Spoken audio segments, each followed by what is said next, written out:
blue behind. They'll stand up. They'll probably stand up. They always stand up. With their head up, they stand up.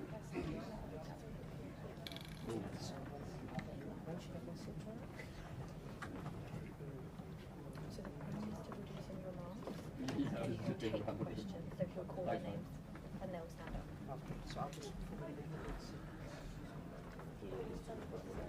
Yeah, and then come.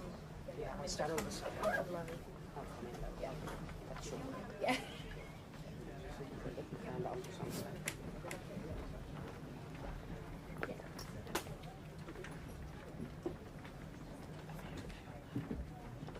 Can they sit on there or no? Yeah. Yeah.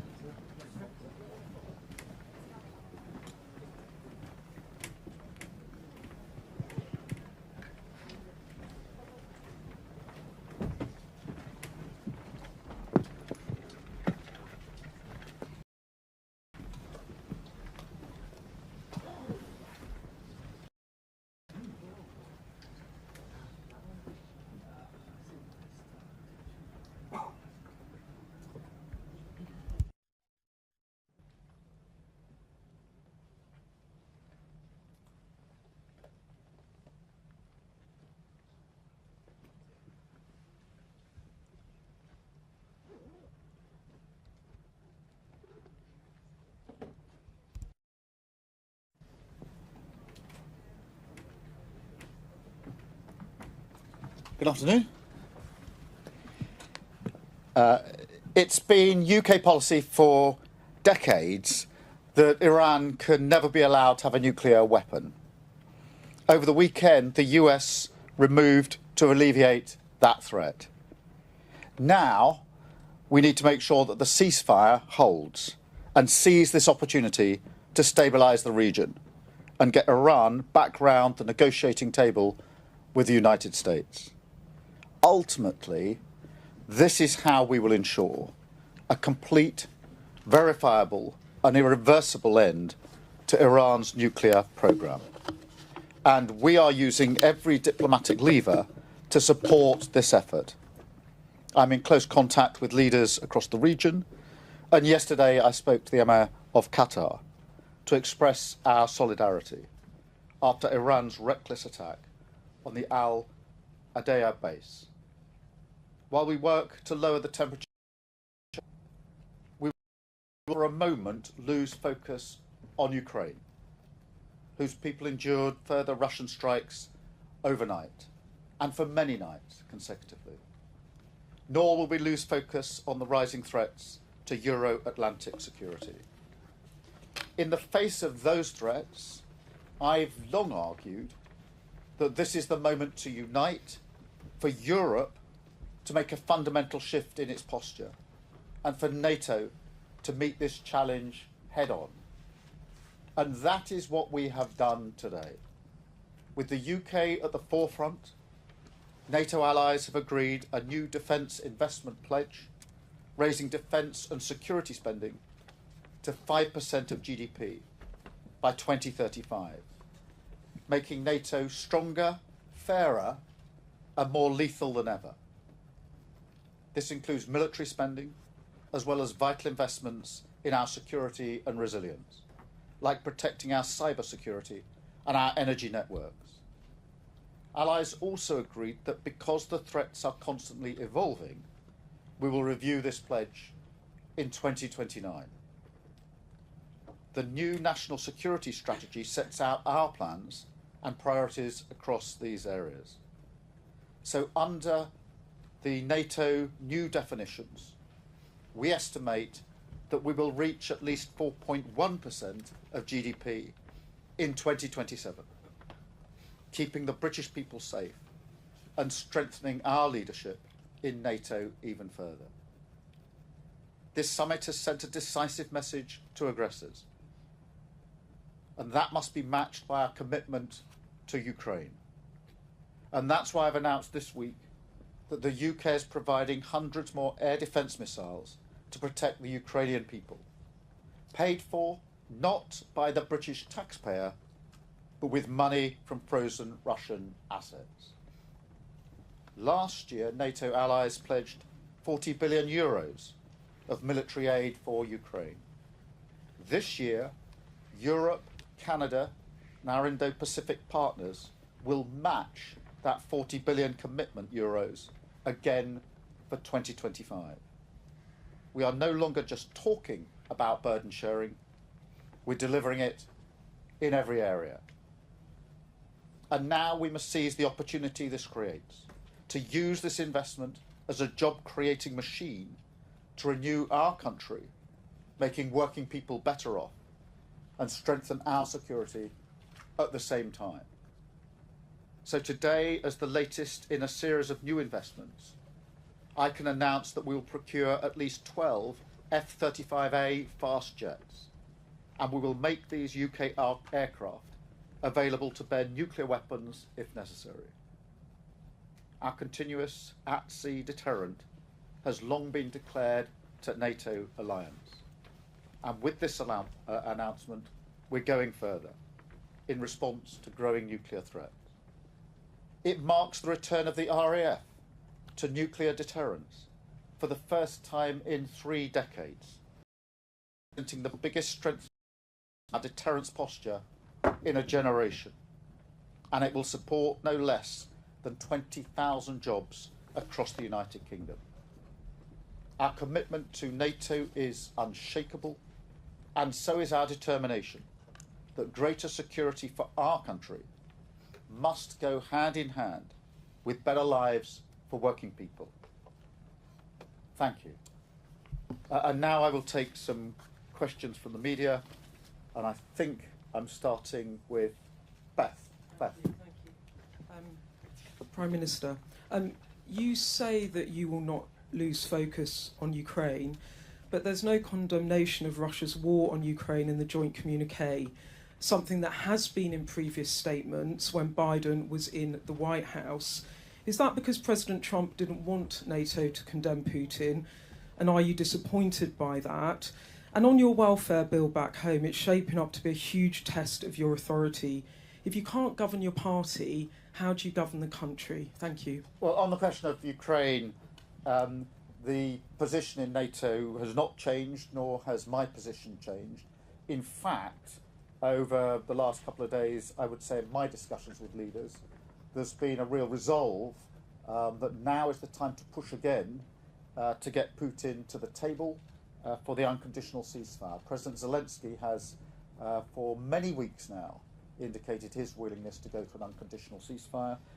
Now is the time for Putin, who's been dragging his heels, to come to the table. And there's been a lot of discussions with other leaders about seizing that moment to push forward on that initiative. On the question of welfare reform, we're committed to reforming our welfare system. It doesn't work, it traps people, and it has to be reformed. And it also has to ensure that we've got a welfare system that is fit for the future. And that is why there will be a vote, and we will press ahead with the reforms. Thank you. Can I go to Chris Mason?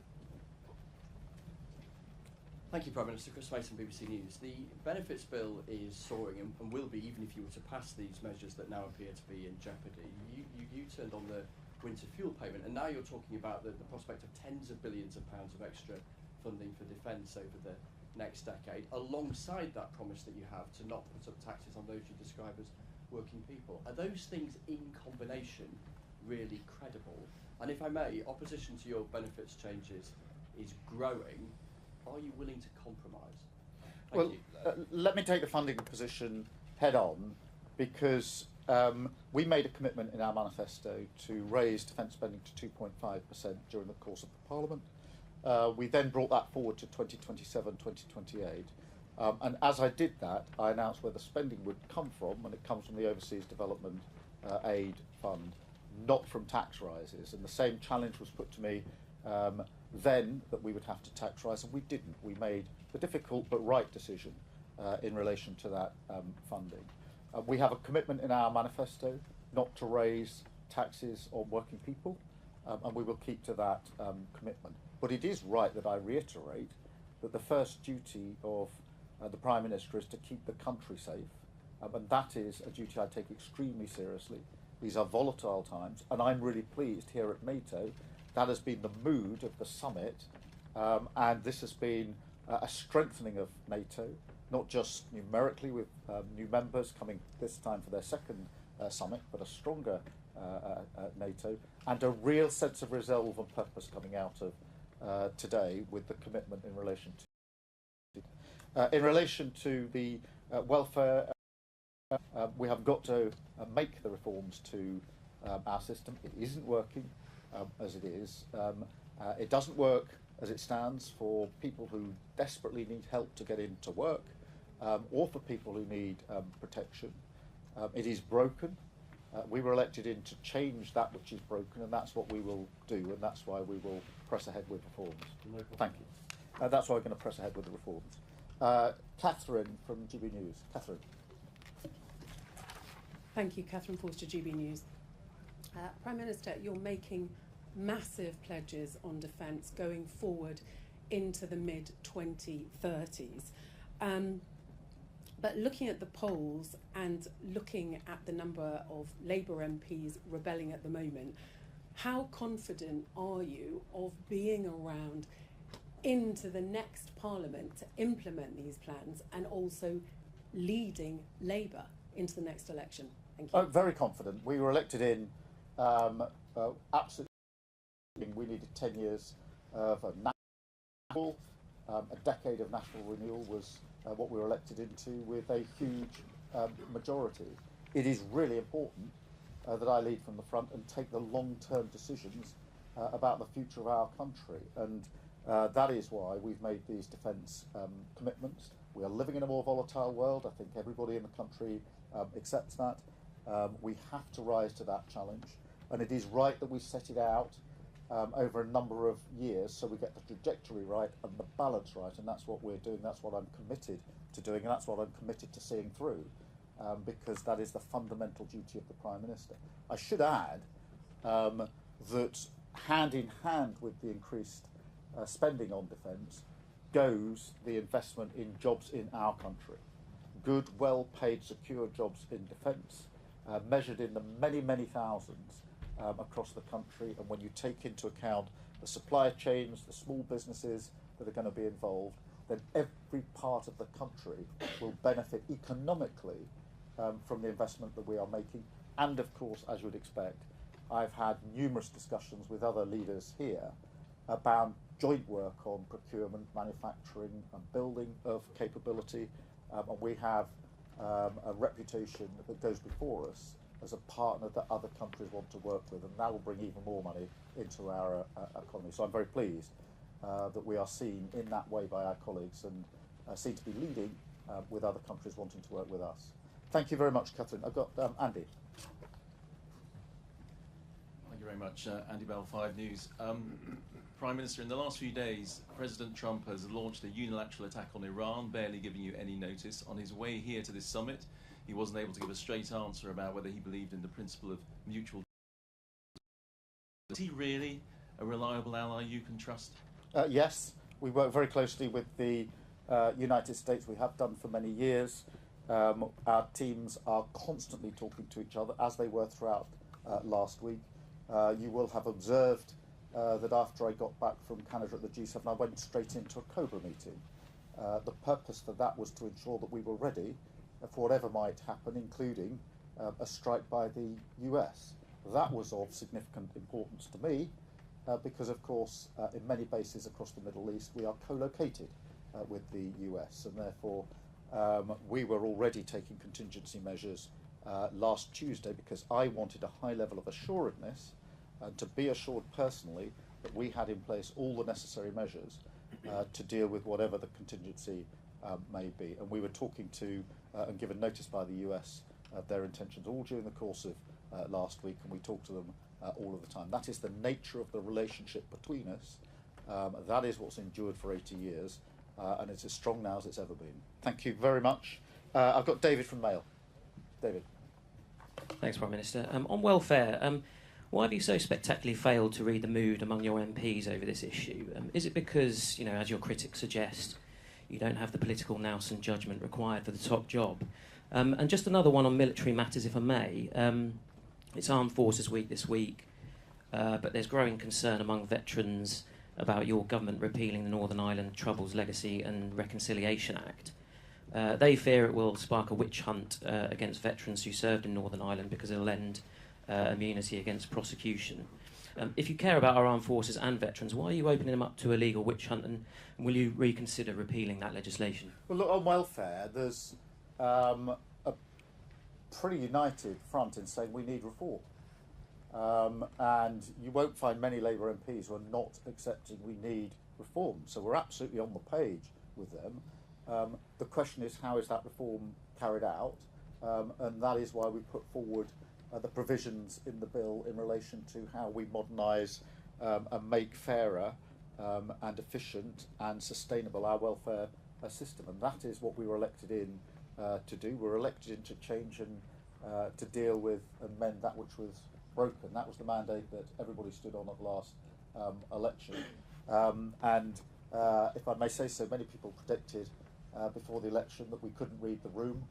We hadn't got the politics right, and we wouldn't win an election after 2019 because we lost so badly. That was the constant charge at me at press conferences like this, and we got a landslide victory. So I'm comfortable with reading the room and delivering the change the country needs. We've got a strong Labour government with a huge majority to deliver on our manifesto commitments, and that's the work that we did over many years to win the election. Now we start the work over many years to change the country. Having changed the party, we now change the country. And is it tough going? Are there plenty of people and noises off? Yes, of course. There always are, there always have been, there always will be. But the important thing is to focus on the change that we want to bring about. In relation to Northern Ireland, obviously, this is an issue which has been a serious issue for many years. As you know, I worked in Northern Ireland for 5 years, so I know firsthand just how significant and important these issues are. We are in talks and discussions about how we resolve this issue. It's not straightforward, but I hope we can come to a satisfactory outcome. Thank you, David. Alex from Bloomberg. Thanks, Prime Minister.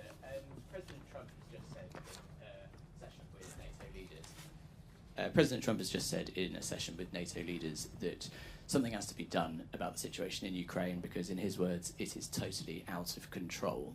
Does that give you a bit of optimism, a bit of confidence that he does now want to make some progress on Ukraine? Do you think he is going to get tough on Russia, and when?